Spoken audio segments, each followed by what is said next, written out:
আসসালামু আলাইকুম এভরিওয়ান, সবাই কেমন আছেন? আশা করছি সবাই ভালো আছেন।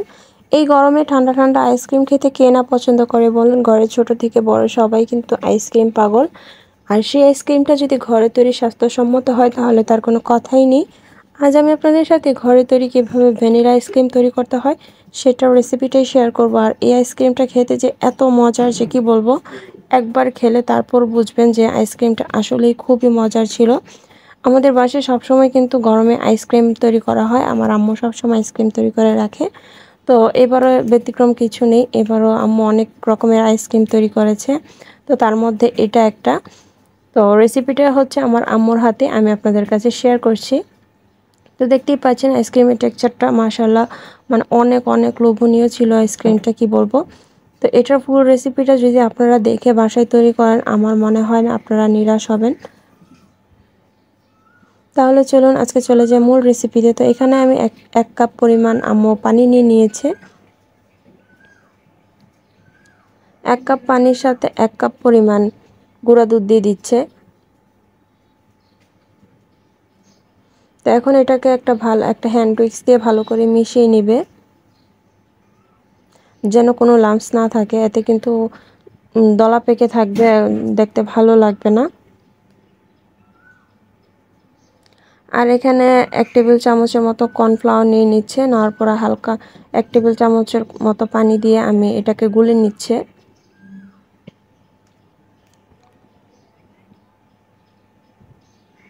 তো এটা মেশানো হয়ে গেলে এখানে আবার 1 টেবিল চামচের মতন আইসক্রিম পাউডার নিয়ে একটু পানি নিয়ে সেটাতেও আইসক্রিম পাউডারটাও গুলে নিচ্ছে। এই আইসক্রিম পাউডারগুলো আপনারা যে কোনো মুদি দোকান বা সুপার শপে পেয়ে যাবেন। তো এখন এগুলো জালে বসিয়ে দিবে। তো দুধটা জাল বসানো হয়ে গিয়েছে, এখন এটা নেড়েচেড়ে একটু গরম করে নিবে।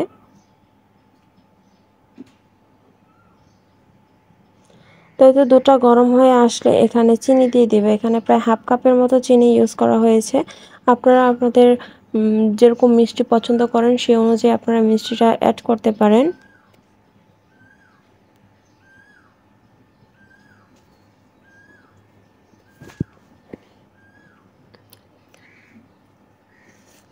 তো এখন এখানে আইসক্রিম পাউডারটা যে গুলানো হয়েছিল সেগুলোও দিয়ে দিচ্ছে। আইসক্রিম পাউডার প্লাস যে কর্নফ্লাওয়ারটা গুলে রেখেছিল এগুলো এক এক করে দিয়ে দিচ্ছে।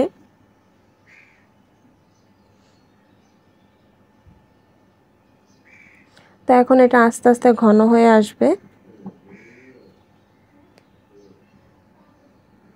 আর এখানে সামান্য একটু ভ্যানিলা এসেন্স দিয়ে দিচ্ছে, যেহেতু ভ্যানিলা আইসক্রিম তো ভ্যানিলা ফ্লেভারটা অবশ্যই দিতে হবে।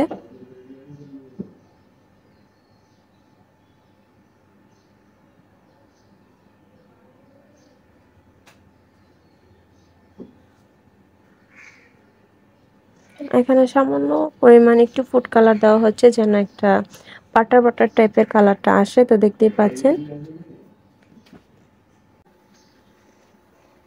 তো দেখতে পাচ্ছেন ফুড কালারটা দেওয়ার সাথে সাথে কিন্তু হালকা একটা ক্রিম কালারের মতো চলে এসেছে। এটা অপশনাল, আপনারা চাইলে দিতেও পারেন, নাও দিতে পারেন। আমার কাছে এই কালারটা খুবই ভালো লাগে, যার কারণে আমি একটু ইউজ করেছি।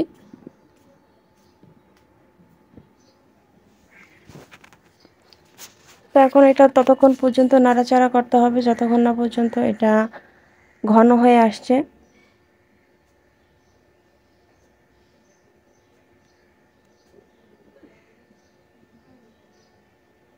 আমাদের রেসিপিগুলো আপনাদের কাছে কেমন লাগে অবশ্যই কিন্তু কমেন্ট করে জানাবেন আমাদের। এতে করে আপনাদের সাথে আরও নতুন নতুন রেসিপি শেয়ার করতে আমরা আগ্রহ হব। তো এখন এটা সম্পূর্ণ ব্যাটারটা ঠান্ডা হয়ে যাওয়ার পরে একটা বক্সে করে ফ্রিজে রেখে দেব প্রায় 4-5 ঘন্টার জন্য। তো 4-5 ঘন্টা পরে দেখতে পাচ্ছেন এটা কিছুটা বরফ হয়েছে, আবার কিছুটা হয়নি। এরকম যেমন পাতা অবস্থায় এটাকে নামিয়ে ফেলেছি। এখন এটাকে বিট করে নেব।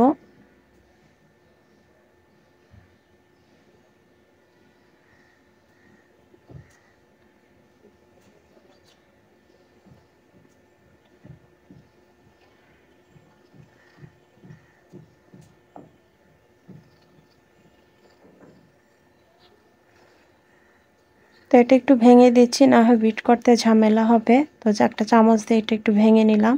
এখন একটা বরফের বাটির উপরে রেখে আমি এই ব্যাটারটাকে একটু বিট করে নেব হ্যান্ড বিটার দিয়ে। আপনারা চাইলে ব্লেন্ডার দিয়ে করে দেখতে পারেন।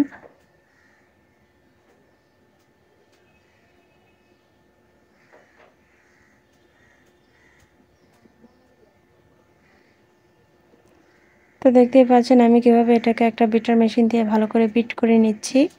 এতে কিন্তু এটা একটা ফ্লাফি ফ্লাফি ভাব চলে আসবে।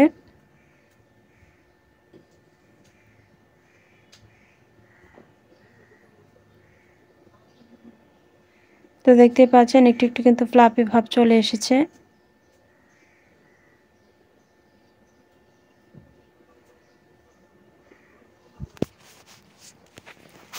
এরকম আস্তে আস্তে বিট করতে করতে দেখবেন একটা ফ্লাফি ভাব চলে আসবে এবং একটু ফোলা ফোলা লাগবে, তখনই মনে করবেন আপনার বিট করা হয়ে গিয়েছে।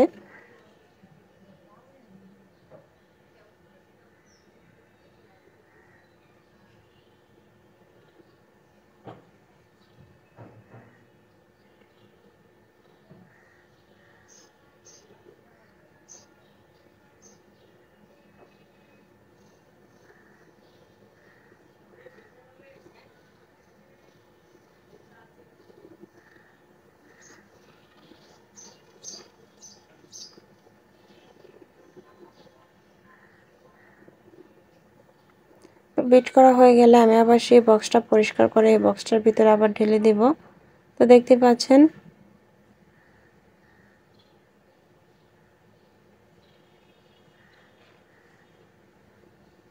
এখন পুরোটা ব্যাটার এটার ভিতরে ঢেলে দিব।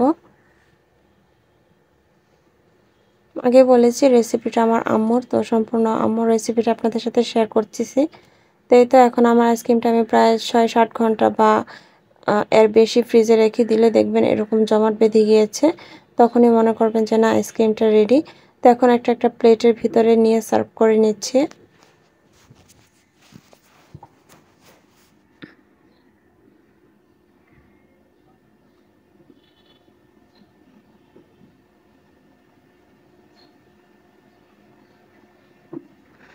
এই তো দেখতেই পাচ্ছেন আমার আইসক্রিমটা কিন্তু রেডি। এখন কিছু চেরি দিয়ে আম্মু ডেকোরেশন করে নিচ্ছে। এগুলো সম্পূর্ণ অপশনাল, আপনারা চাইলে এভাবে কেটে খেয়ে ফেলতে পারেন। যেহেতু একটু আম্মু ডেকোরেশন করছে, এটাই আপনাদের সাথে শেয়ার করা আর কি। তো দেখতে পাচ্ছেন কত সুন্দর করে পিস হয়ে যাচ্ছে। এই আইসক্রিমটা খেতে যে এত মজা হয়েছিল যে কি বলবো। একবার আপনারা যদি বাসায় ট্রাই করেন তাহলে কিন্তু বুঝতে পারবেন যে আইসক্রিমটা কতটা মজার ছিল। ট্রাই না করলে হয়তো বুঝতে পারবেন না। তো দেখতে পাচ্ছেন আম্মু একটু কেটে নিচ্ছে। তো বেশিরভাগ আইসক্রিম কিন্তু আমার ছেলেই খেয়েছে, ওর কাছে খুবই ভালো লেগেছে। তো আজ এ পর্যন্ত, সবাই ভালো থাকবেন, সুস্থ থাকবেন, আর আমাদের চ্যানেলটা সাবস্ক্রাইব করে অবশ্যই আমাদের পাশে থাকবেন। আল্লাহ হাফেজ, আসসালামু আলাইকুম।